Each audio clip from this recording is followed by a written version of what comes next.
उत्कृष्टदेशिकदयाभिगृहीतदेहम् उल्लङ्घ्य सर्वविषयान् अधिराजमानम् उत्सृष्टदेहमतिम् आत्मनिरूढयोगम् आनन्दमात्मरमणं शरणं प्रपद्ये।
उपासकानां यदुपासनीयम्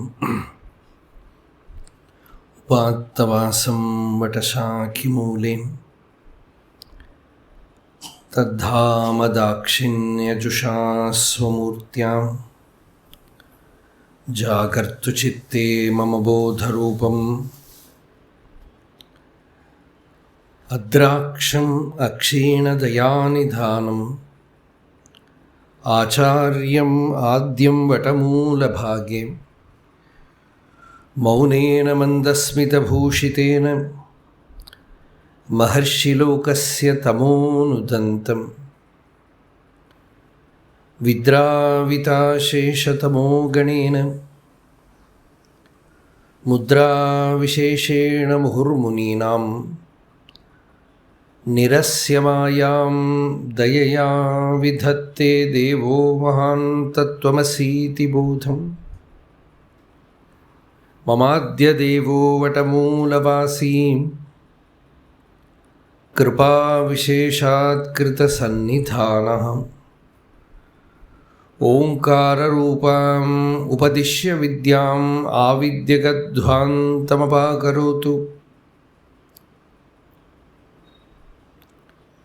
अन्तर्यस्य बहिर्विधूततिमिरं ज्योतिर्मयं शाश्वतं स्थानं प्राप्य विराजते विनवताम् अज्ञानमुन्मूलयन् पश्यन् विश्वमपीदमुल्लसति यो विश्वस्य पारे परः तस्मै श्रीरमणाय लोकगुरवे शोकस्य हन्त्रे नमः। देहं मृण्मयवज्जडात्मकम् अहं बुद्धिर्न तस्यास्त्यतो नाहं तत्तदभावसुप्तिसमये सिद्धात्मसद्भावतः कोऽहं भावयुतः कुतो वरधिया दृष्ट्वात्मनिष्ठात्मनां सोऽहं स्फूर्तितया अरुणाचलशिवः पूर्णो विभाति स्वयं योऽन्तः प्रविश्य मम वाचमिमां प्रसुप्तां सञ्जीवयत्यखिलशक्तिधरस्वधाम्ना अन्यांश हस्तचरणश्रवणत्वगादीन् प्राणान् नमो भगवते पुरुषाय तुभ्यम्।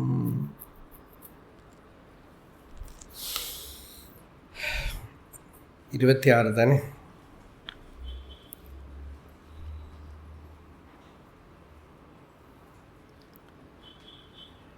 pravicārya dashās sarvāha yadatuccham param-padam tadeva bhāvena ālambya loke vihara rāghava jnātavānasi sarveshām bhāvānām samyagantaram yathéච්ඡasi tathā drishtya loke vihara rāghava vidha-vidhamām nilaigaḷelām vicāram ceydu miccaiyaṟu parama-padam yādoṉ ṭṛuṇḍō vadaṉaiyē diḍham-āha ahattāl paṭṛi yaṉavaratam ulahil viளையாடு vīrā.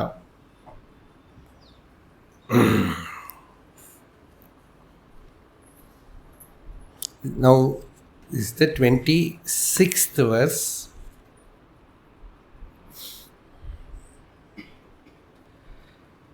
Generally,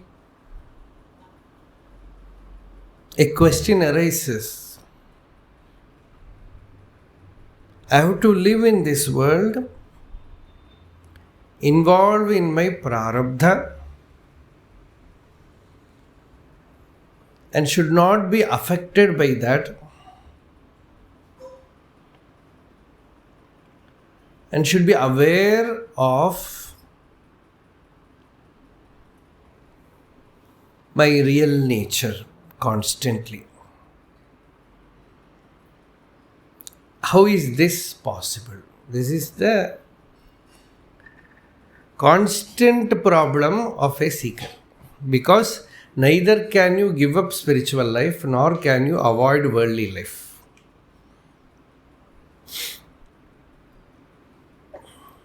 So even after the highest realization, as long as the prarabdha is there, the jnani has to wake up.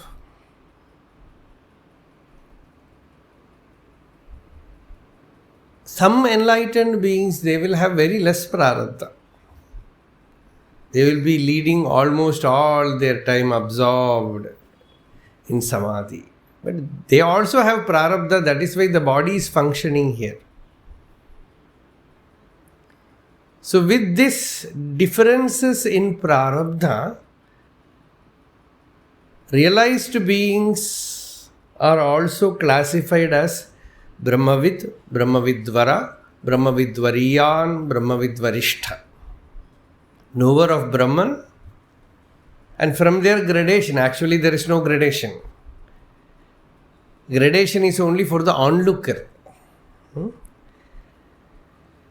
The knower is same, his knowledge is same, but outwardly the difference of prarabdha is there. So Bhagavan was staying in Arunachala without involving anything in the world. It appears so.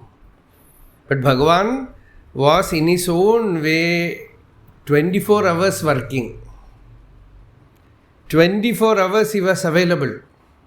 I don't think any other master could do that. 24 hours he was available. He was available, that's all. You have to take. He is like Ganga. You have to go and take water. Like that, Bhagavan was available. Even night, some people will get down from train and come to ashram night 2 o'clock. And he will be sitting there awake. Like Dakshinamurti. And there were some, this is spiritual seekers, they are all very selfish people. Very selfish people. So some seekers, what they will say, they will do, when all others are there, we don't want to come.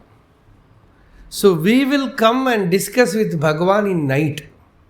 What about Bhagavan? Night, 11 o'clock or 12 o'clock, some of them will come and their serious discussions will happen. And one, actually, Shuddhananda Bharati's one book is there, Midnight Satsangs or something like that.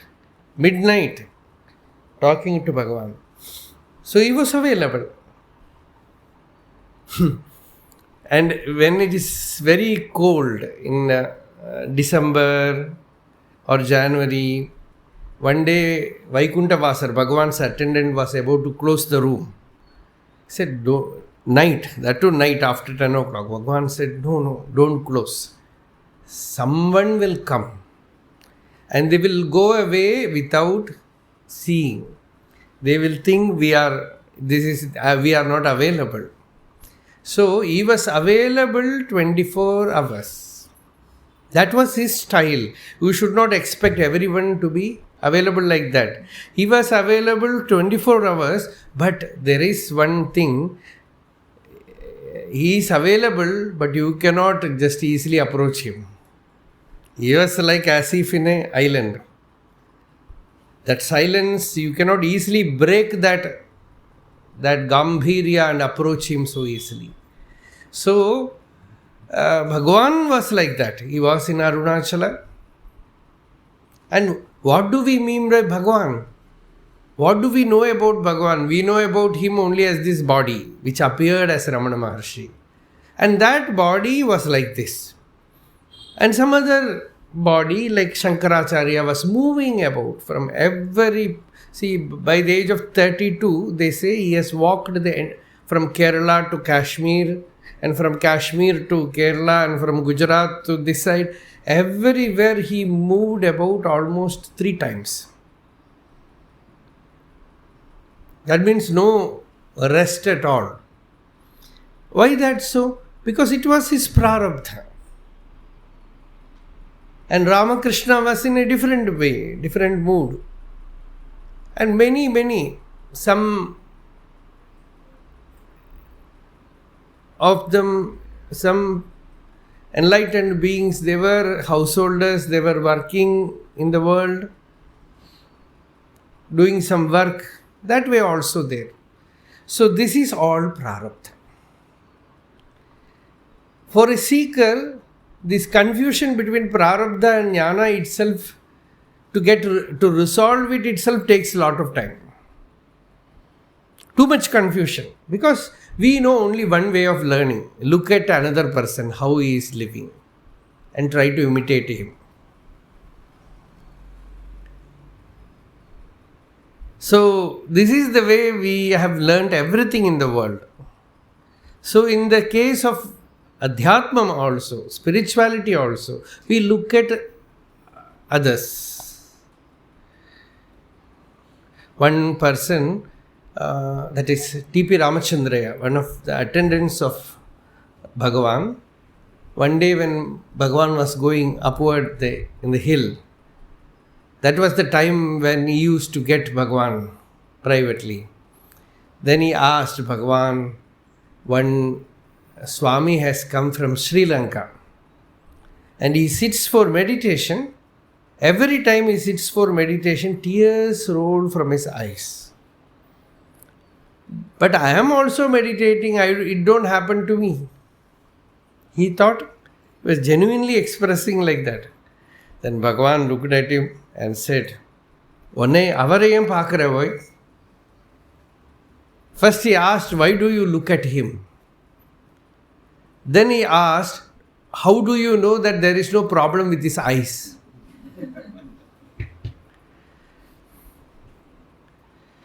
கண்ணில் கோளாறு இல்லைன்னு உனக்கு என்ன தெரியும்?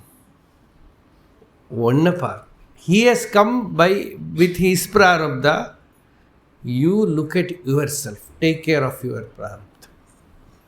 So, the thing is, you need a very, very original intelligence to be spiritual. Imitation is okay to a certain extent. In the beginning, everyone will imitate. It's okay. See, Swami Abhedananda, Ramakrishna's disciple, one day somebody asked him some questions about Ramakrishna's disciples. So Swami Abhedananda said,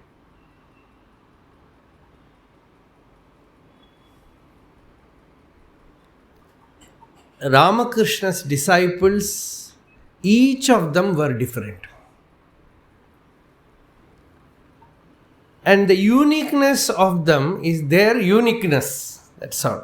Because nobody is like the other. There is no imitation. So spirituality, one sign of spirituality, higher spirituality, lower level, we will imitate. imitation will be there. And it is also good to a certain extent. Because you imitate, instead of cinema actors, you imitate saints. That is good. That is good. There is a story of Ramakrishna.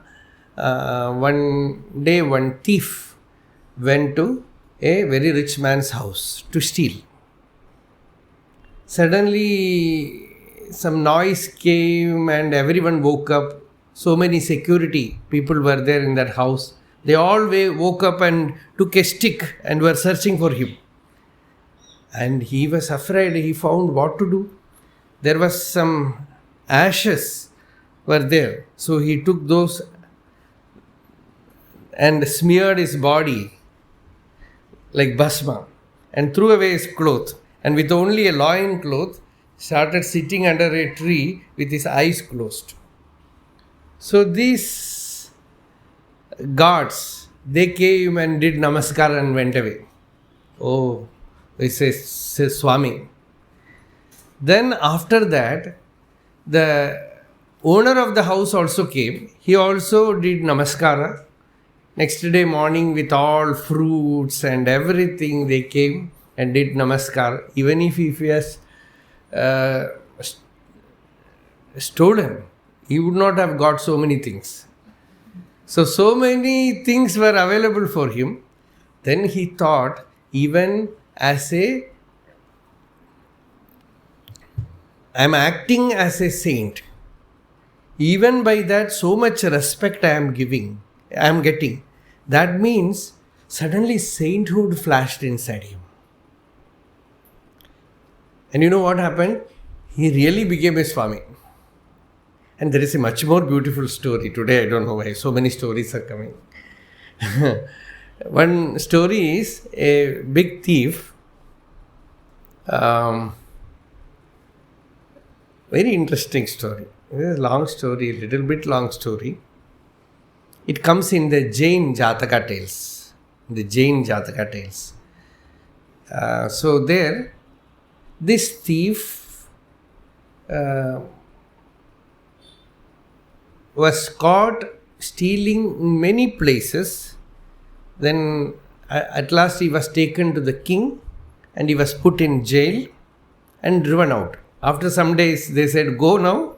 If I catch hold of you again, I will cut your head. This was the warning given to him. His name was Kesari. So he went away. And he was thinking, what should I do? Without head, I cannot live. They will cut my head. What should I do? Where will I go? Thinking like this, brooding like this, he was going in forest. Suddenly he found a person coming in the sky.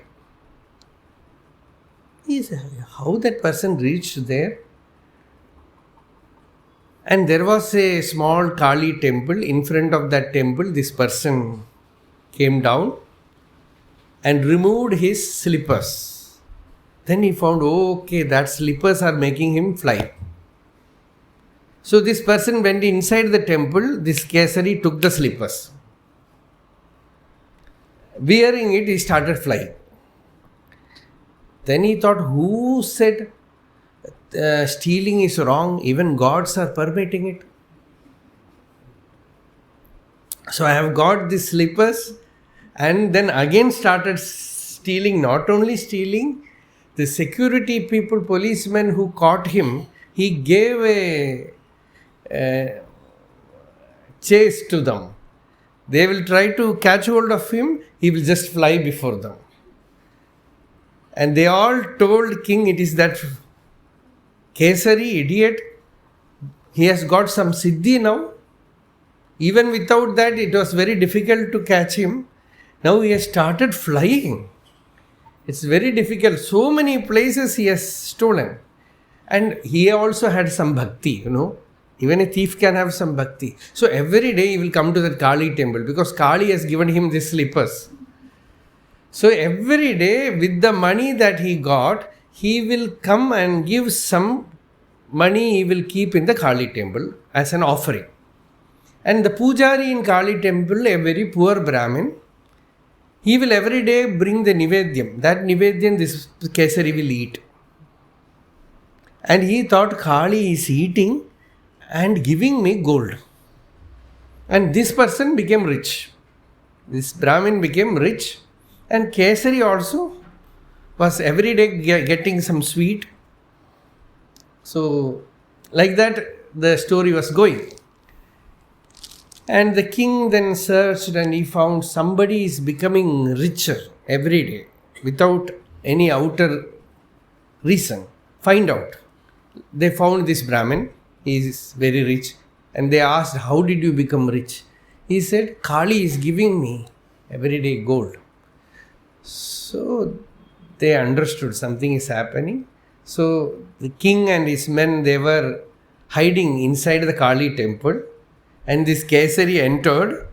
Then the king appeared with the sword. Then he started running. Behind him, the king and his soldiers, they were chasing him. He could not take the slipper. So they were chasing him. He was running. Very beautiful scene that is actually. It's in the Namachitra Katha. So he will be running and they were chasing. In between, few minutes, he was brooding. What will happen if I die? See, death experience. Death experience. Intense meditation. Oh, now I am going to get killed. They will kill me. They will behead me. What is the use of life? So much money I have made. All this money is worthless. And death alone is now the reality. My life is meaningless. Everything in few minutes he was thinking intensely. With that intense vairagya, he was running and seeking some shelter, some refuge. Then there he found many bhikshus, monks sitting under trees, meditating. He went there, looked at them, saw one radiant monk. He sat near him, closed his eyes and watched how he is sitting. He also imitated that posture, looked at him again. He must be a very enlightened person. He was in samadhi. He just observed and imitated him, closed his eyes, entered into that state. Because for few minutes, that intense dispassion that the world is unreal, life is worthless, death is the only reality, and next moment he saw a sage in absolute samadhi. He just absorbed that state and sat statue-like. This king and his soldiers, by the time they came here, they saw him. They said, this is not Kesari. They just did a namaskar and went away. See, we don't know. Sometimes it's like kakatali and nyayam. When crow sits in a tree, a fruit falls. Like that, without any outer reason, a person becomes illumined. No, you cannot see the reason, but the reason will be there. That intense dispassion and inquiry in few moments. And the person is illumined. So 2 stories now, today katha. Okay, so you have to have this knowledge of the self on one side. On the other side, you have your prarabdha.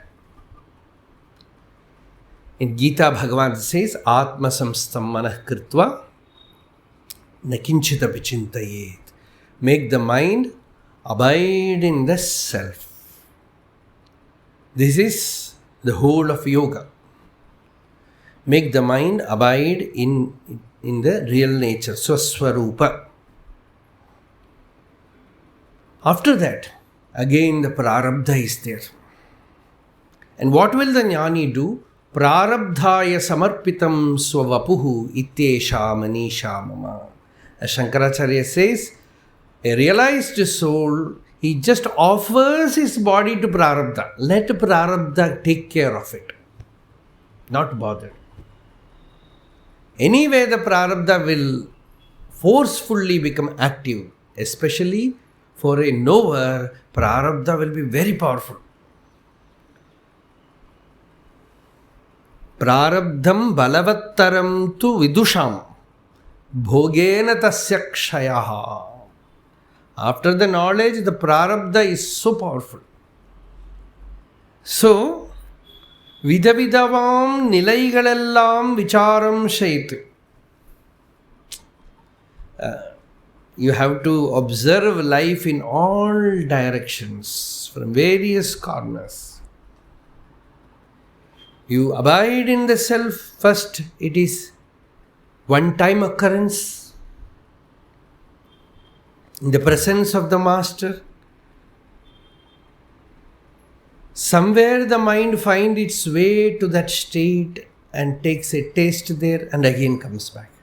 Then the struggle happens. Then slowly you struggle to stay in that state. Again the mind will be pushed out. And kalena atmani vindati, as Gita says, through time, through duration, the person becomes skillful to stay in that state and to be active in the prarabdha world. So all kind of states, whether the states in life or in the inner world, everything you inquire, then you find that sarvam is tucham. It's all meaningless. You have physical pleasures, then you have mental pleasures, everything ultimately you find absurd. Then what is atucham? Yad atucham parama-padam. That which is purna, that which is whole, that which you can never lose. Miccaiyaṟu parama-padam yāḍu ḍṛ़uṇḍō.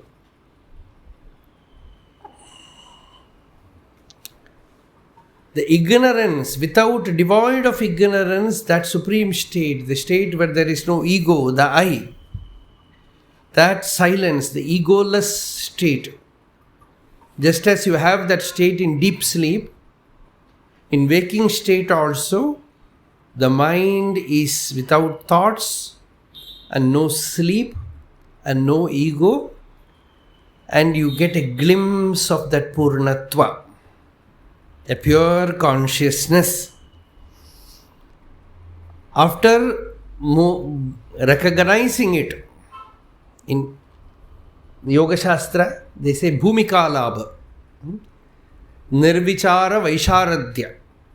The person becomes an adept in remaining in that state where there are no disturbance of thoughts, no sleep, and pure awareness. Shuddha Chit Chaitanyam. Then diḍham-āha ahattāl paṭṛi. Bhāvena ālambya. There is a beautiful sloka. Tamil, Bhagavan Stuti Panchakam. Jivattuirayum parattuirayum சேர்த்திருக்கப்பிடித்து ஒன்றாக்கி பாவத்தினின்று தனை மறந்து பரம் ஆகி பழுத்து தனித்து விட்டான். Very beautiful verse. I cannot translate. Very beautiful verse. It's very difficult to translate. You can just make a caricature of it by translating. Jivattuirayum parattuirayum, by just the jiva and the supreme, by just bringing them together, it means knowing that what is the jiva is Brahman. Bhavathil nindru. In the beginning, this realization is actual realization happens in the self, by the self, no mind. But in the beginning, the bhava is so much. There is so much bhava there. Emotion is included. Fully, even bhava I cannot translate. How to translate? There is no word in English. So that meditativeness is there. You can say like that. Meditativeness is there. So with immense meditativeness, bhavatinindru. And next stage is tanai marandu. More and more, there is a kind of inner practice of erasing the I. The I is slowly forgotten, erased. Tanai marandu. Whenever the I thought is not arising, paramāhi, he is the supreme. That supreme alone is. And that comes once in a while. Again you come back to samsara. The personality reasserts. I, everything comes. After some time, there is an inner I which observes everything. It says, oh, this is not all right. This is not all right. You just give it up. More and more you surrender. More and more you surrender. Paramāgi. Then padut. Like a ripe fruit. அது என்ன சொன்னால் கரும்பு அகவல் அழகு. சத்தத்தினுள்ளே சதாசிவம் காட்டி சித்தத்தினுள்ளே சிவலிங்கம் காட்டி அணுவுக்கு அணுவாய் அப்பாலுக்கு அப்பாலாய் கணுமுற்றி நின்ற கரும்பு உள்ளே காட்டி. கணுமுற்றி நின்ற கரும்பு உள்ளே காட்டி. Aware is saying Ishvara revealed that supremely ripe sugar cane inside me. Very, very ripe, very sweet fruit inside me. So that sweetness arises. Bhavatil nindru tanai marandu paramāgi. The person remains as param. People who saw Bhagavan, when they saw him, even Humphreys, he wrote that body was not the person. Through him, God was radiating terrifically. That was his words. So it was Ishvaratva, Paramāgi nindru, and that too for no urgency. Somebody came to one Vedanta course, and he said, I want to learn Vedanta. How much time it will take place? That master said, you have to learn at least 2 years, you should be here. 2 years? No, I do not have time. What are you going to do? He said, I have to learn and go to America and give lecture. Nothing else. It is all for split, all scattering. To become somebody in the world. Because of this business, so many births we have taken. Becoming somebody, becoming somebody, becoming somebody. So Paramāhi, by becoming the supreme, Pazhuttu, the person becomes ripe fruit. Tanitthuvittan, he becomes separated, Kaivalyam, from the world, from others. He becomes alone. He finds that supreme aloneness inside him. That oneness inside him. Eka Rishi. As the Upanishad says, Eka Rishi. The sun is also called Eka Rishi. It moves about alone in the splendor. Like that is a jnani, loke charati suryavat. The realized being moves about in the world like the splendorous sun, shedding the light of his experience. So, loke charati suryavat, paramāgi pazhuttu tanitthuvittan. He becomes separated. So, after owning that state, the sage comes back to his prarabdha, whatever it might be. But never losing the hold of his inner experience. It is not possible to give it up. By safely holding it in his heart, yaṉavarata mulahilviḻai vīrā. Now Bhagavan says, constantly, as long as the body is alive, you just play your part in this world. No more sadhana for you. No more any spiritual engagement, no more anything else other than whatever your prarabdha is, that is your puja. Brahma karma samadhi. As Bhagavad Gita, Krishna says, Brahma karma samadhi. His karma he is doing, but he is Brahman. And his karma is also Brahma. And whatever he may be doing, even if Bhagavan Ramana, suppose, has to fight in a battle, there also you will feel the presence. Even when Bhagavan was doing cooking inside the kitchen, those who were around him felt this. It is not that necessarily he should keep quiet still, no. The example given in one Tamil Vedanta Grantha is, you cut the sugar candy any number of times, the sweetness will be same. Like that, a Jivan Mukta also, after attainment, whatever may be his prarabdha, whatever may happen, no change at all. So, after knowing this, after owning this realization, diḍham-āha ahattāl paṭṛi. You have to do your spiritual quest, meditation, till that experience becomes dridha. Adridha jnana is not enough. Dridha means firm, stable. After that, yaṉavarata mulahilviḻai vīrā. For whatever you have come to do it like a play, like a sport. That was what Krishna did. Whole life was a sport. Even war was a sport. Amidst the war, in the battlefield, one day Arjuna took a vow.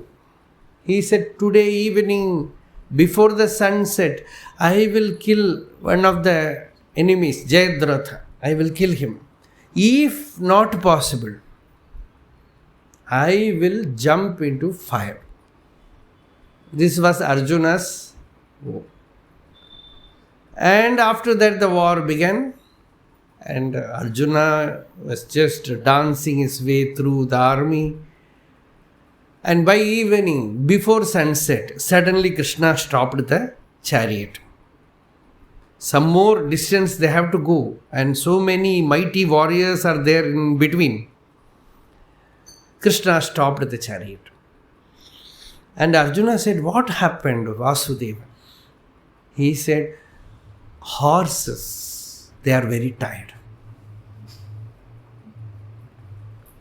But we have to go and kill Jayadratha before sunset. I cannot do anything. The horses are tired. Krishna, do you remember I took a vow to jump into fire? I will set the fire for you. He said, I will make it get ready. You can jump. Did I tell you to jump? You took a vow. Now it is your prarabdha. What can I do? You jump. Hey, Krishna, why are you speaking like that? What else should I do? For me, these horses are equally important like you. They are tired. They want water. They want food. And then Arjuna makes arrangement. Very beautifully, he had all that powers with him. So then the grass was there, a garden was there, everything was there. In the midst of the war, everything happened.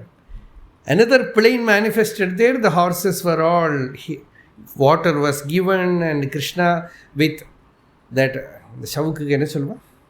that whip, that whip he has kept, tucked it there, and very sweet, beautiful smile.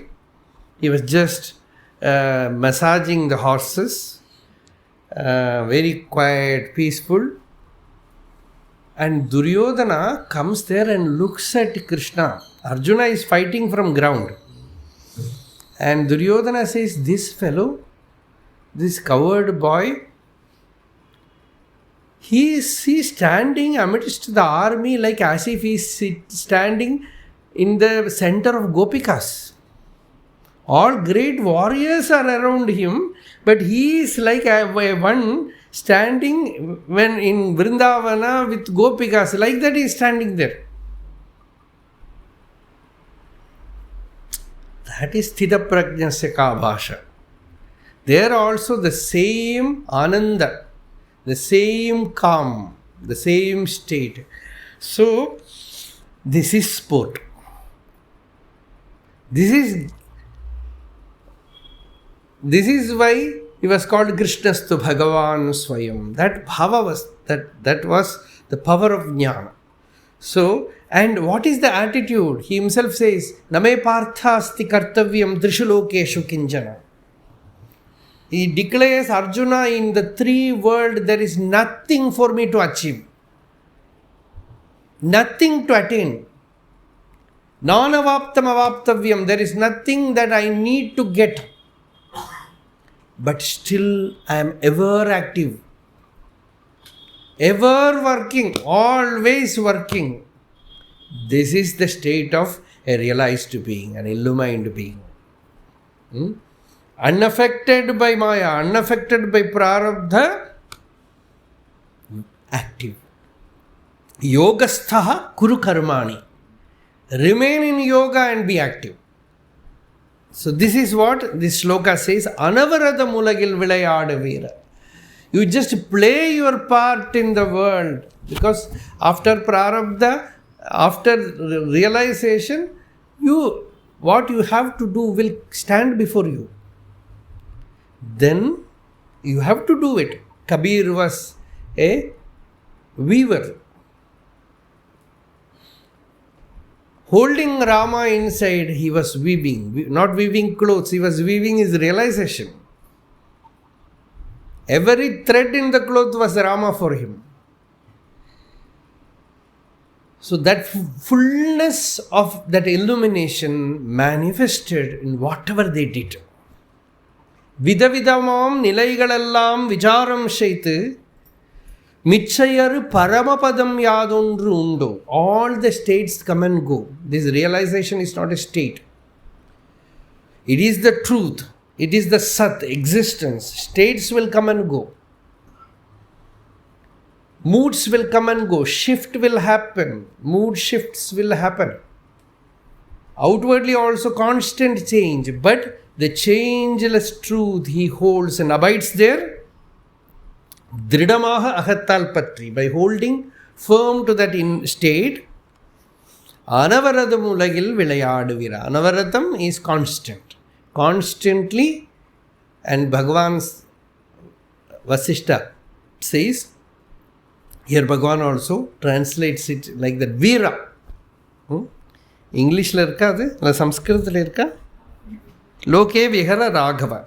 But Bhagavan adds that adjective, vīrā. He is the vīrā. He is the courageous one, the brave one, fearless one, who after getting the realization, in Shvetashvatara Upanishad Bhashya, there is a debate whether it is the Bhashya of Shankaracharya or not. There is opinion, differences are there, but the Bhashya language and every style, it's all, many things are like Shankaracharya, and the teaching everyone accepts the Bhashya. But certain aspects, it is different from all other Upanishad Bhashya.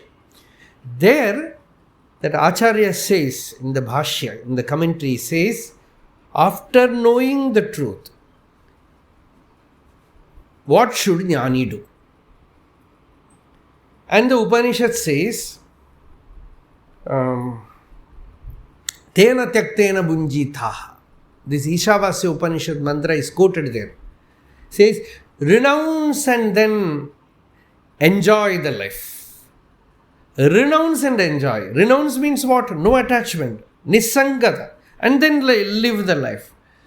Then Acharya says, Veda is even afraid to tell the jnani to renounce. Even to renounce, Veda dare not to tell the jnani to renounce.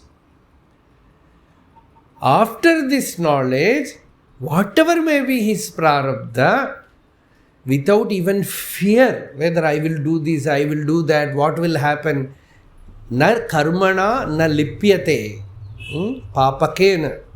No karma will touch him. Nothing will create a scar in his being. Asango hi ayam purushaha. He is absolutely detached, unattached, because the self is incorruptible. The self cannot be corrupted. It is absolutely pure by knowing it by the pramana of Shruti.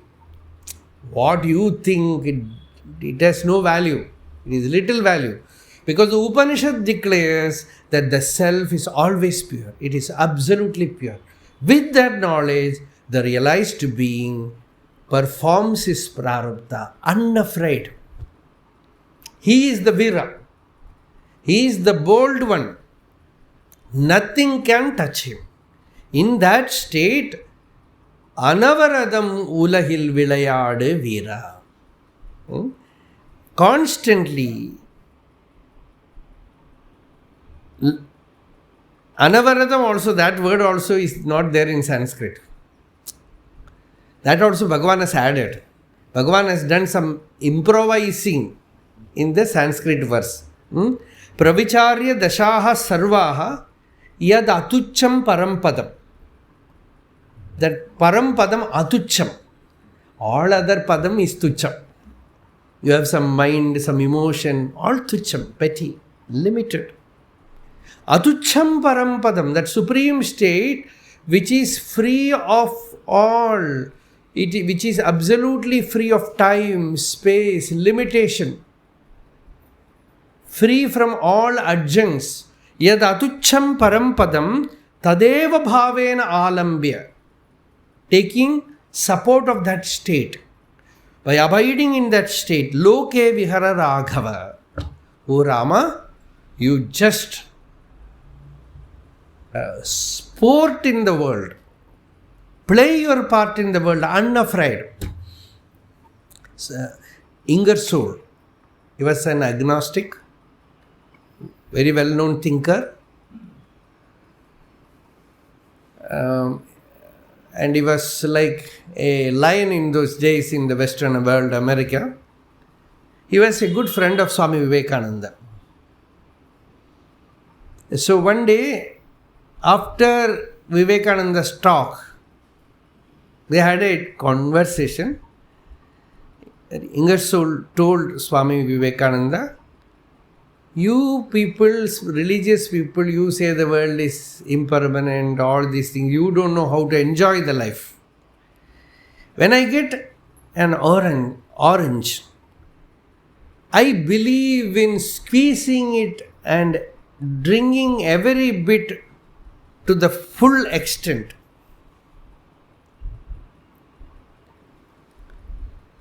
Then Swami Vivekananda said, shall I tell you something?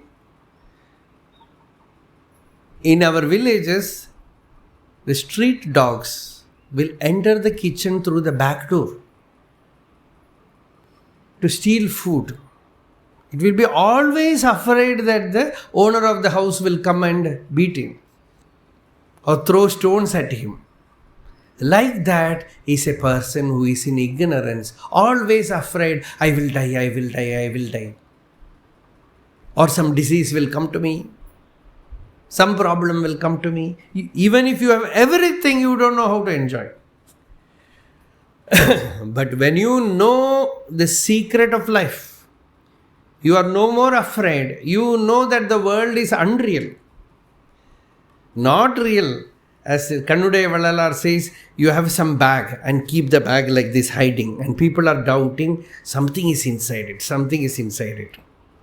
And he says, the Guru, the master, you know what he did? He put his hand inside that bag and made it come out upside down, completely uncovered. Nothing is there inside. Like that, he just shook that bag like this and said, see, there is nothing inside. Like that, when he reveals to you that nothing to fear in the world, you are no more afraid, then you can play your part with all grandeur.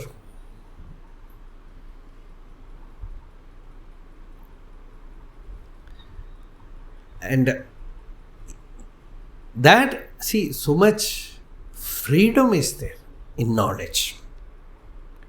With knowledge, the person is absolutely free.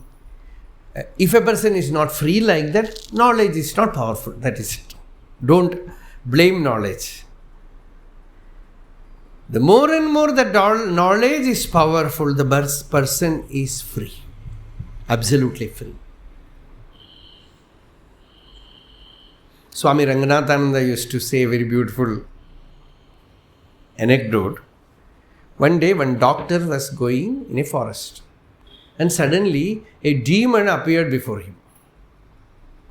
And the demon opened his mouth, all damstras, big teeth. And he said, I am going to eat you. Anyway, all stories, the demons will first announce. So he said, I am going to eat you. And this doctor said, see, I am a dentist. By seeing your teeth, I know you cannot eat any human being. Go away. So, he used to say, when the person has the knowledge, he no more is afraid. It is real strength. So, with that knowledge, yaṉavarata mulahilviḻai vīrā. Constantly, O brave one, play your part, sport in the world. So, this is the shloka today. Okay, tomorrow we will see. Yato mama bhavasittumeva. Tato na vāchyam mama kinjidasti ethārttham kurumam tatheva tvam atmanātham ramanam bhajam.